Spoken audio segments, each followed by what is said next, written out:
तो भाइयों और बहनों, आप सभी लोगों का स्वागत है एक्सप्लेनर श्री में। तो कहानी की शुरुआत होती है और हम रेड नाम के एक कैदी को देखते हैं। रेड एक बहुत ही शातिर चोर है जो किसी भी तिजोरी को खोल सकता है।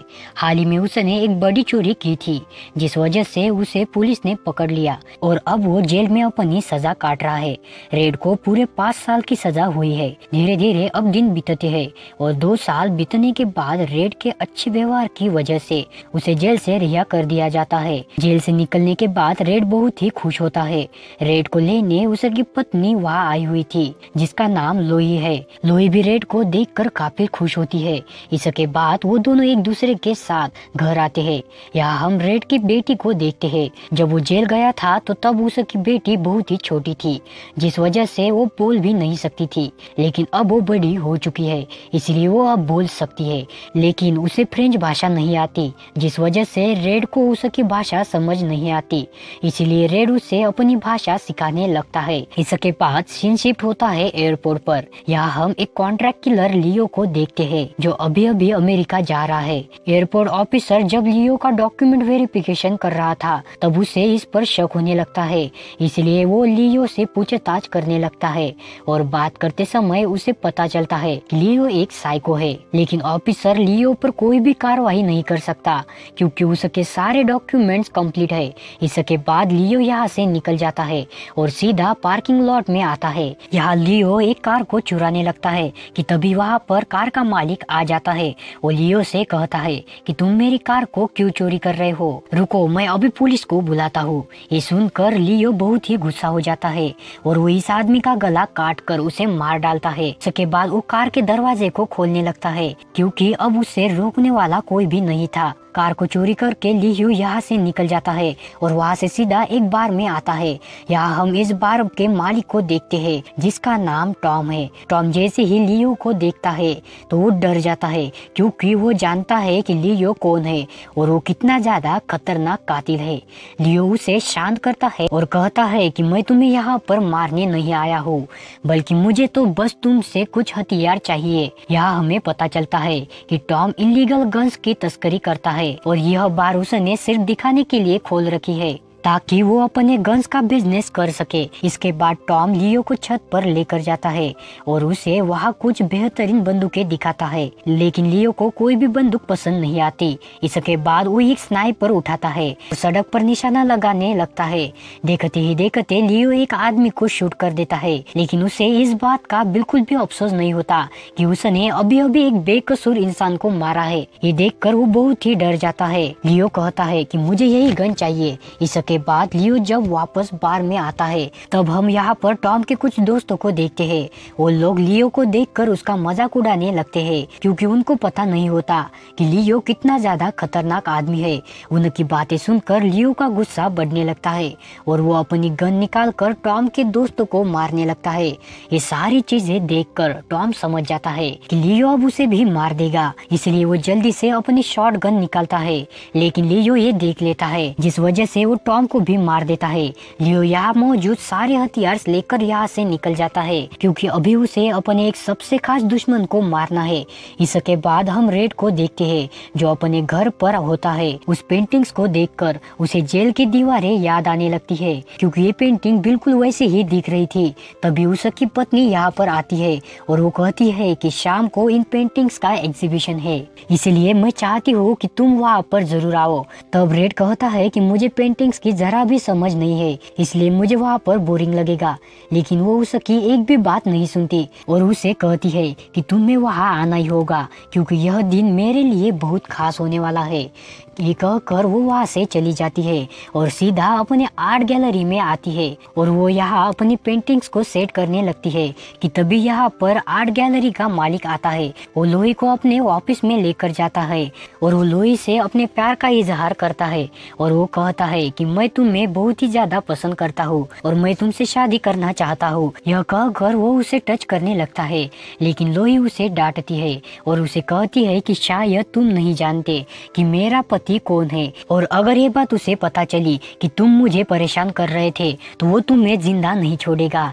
ये बात सुनकर डायरेक्टर काफी गुस्सा हो जाता है और वो कहता है कि मुझे से पंगा लेना तुम्हारे लिए अच्छा नहीं होगा। मैंने तुम्हारे पेंटिंग्स के ऊपर ढेर सारे पैसे खर्च किए हैं, इसीलिए अगर शाम तक तुम्हारी सारी पेंटिंग्स नहीं बिकी तो तुम्हें मुझे सारे पैसे लौटाने होंगे जो मैंने तुम्हारे पेंटिंग्स में लगाए हैं, वरना मैं तुम्हारे ऊपर केस कर दूंगा। ये सुनकर वो काफी परेशान हो जाती है और कहती है कि मैं इतने सारे पैसे कहाँ से लाऊंगी।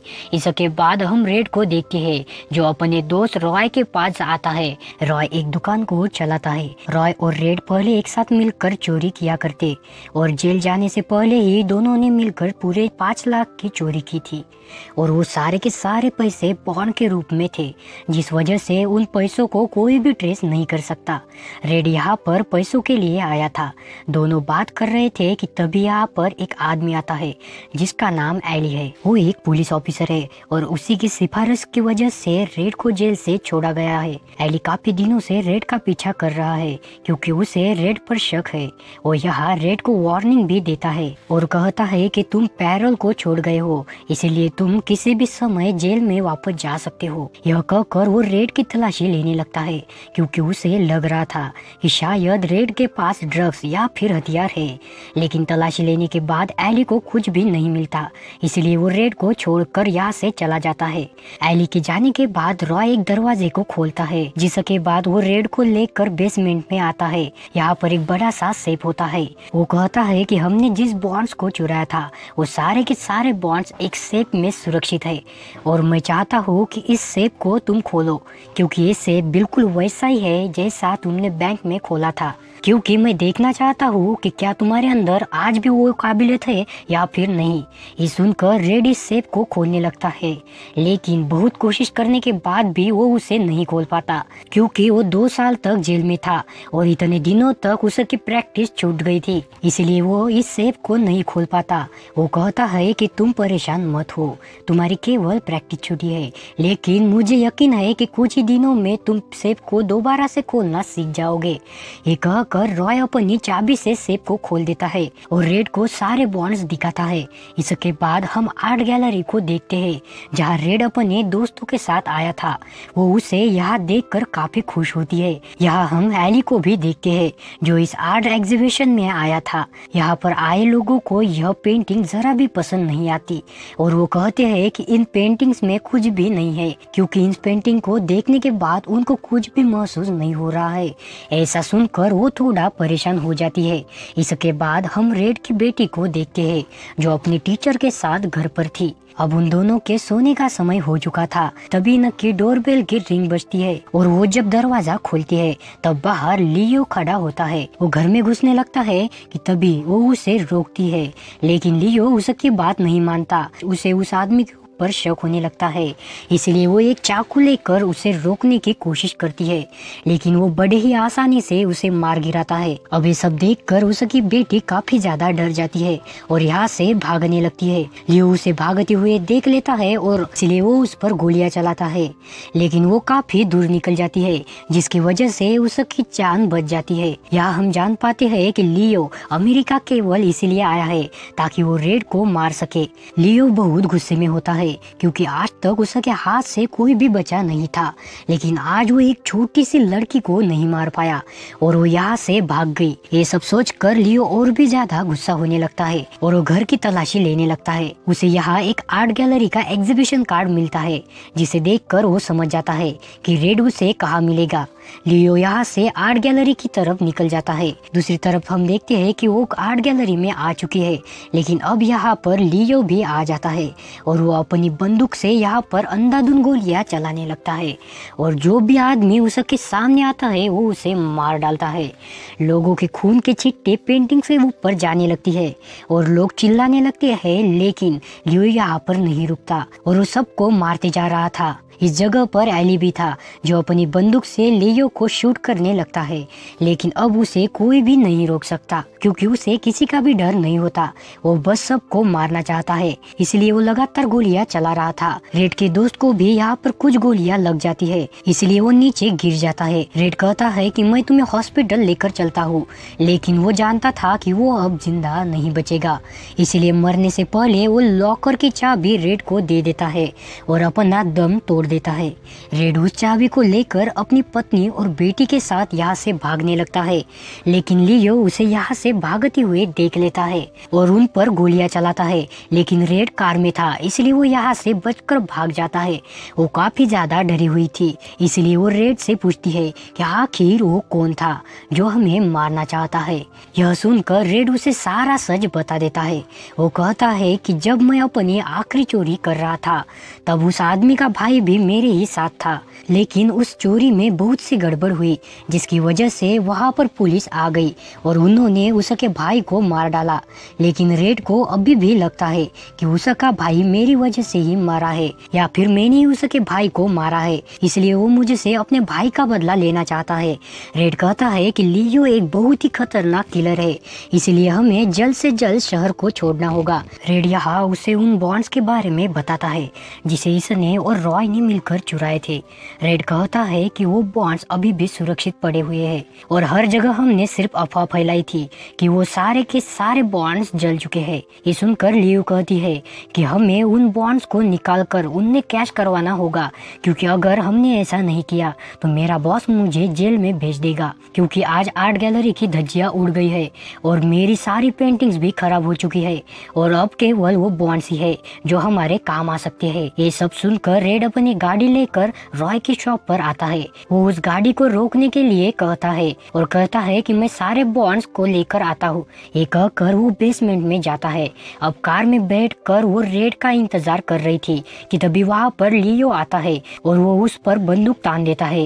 लियो उन दोनों को बेसमेंट में लेकर जाता है। रेड ने यहाँ सारे बॉन्ड्स को निकाल लिए होते हैं, लेकिन वो जब यहाँ लियो को देखता है तब वो समझ जाता है कि वो अब किसी को भी जिंदा नहीं छोड़ेगा, इसलिए वो लियो से कहता है कि तुम सारे के सारे बॉन्ड्स ले लो और चाहे तो मुझे भी मार दो, लेकिन मेरी पत्नी और बेटी को छोड़ दो।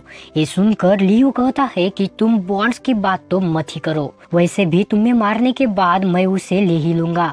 लियो की बात सुनकर रेड समझ जाता है कि उसके साथ अब क्या होने वाला है, इसलिए वो उससे बचने की तरकीब सोचने लगता है।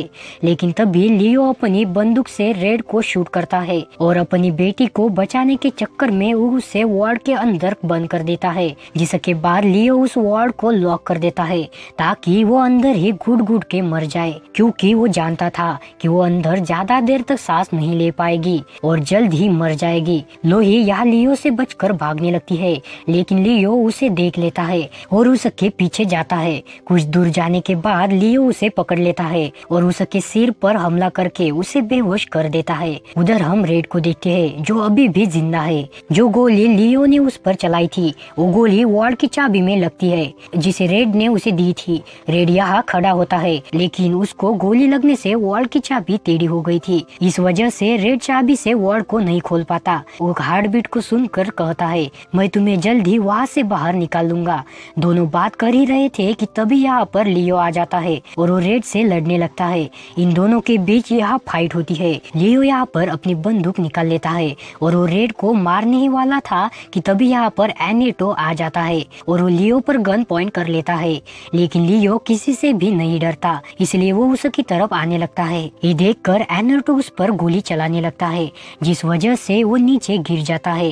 लियो समझ चुका था कि वो अब यहाँ पर जिंदा नहीं बचेगा, इसलिए वो बॉम्ब निकालता है ताकि वो अपने साथ साथ इन सब को भी मार सके। वो बॉम्ब का ट्रिगर खींच देता है, जिस वजह से यहाँ पर ब्लास्ट होता है, लेकिन ब्लास्ट ज्यादा बड़ा नहीं होता, जिस वजह से केवल लियो ही मारा जाता है और बाकी के लोग जिंदा बच जाते हैं। लेकिन यहाँ पर जितने भी बॉन्ड्स थे वो सभी जल चुके थे।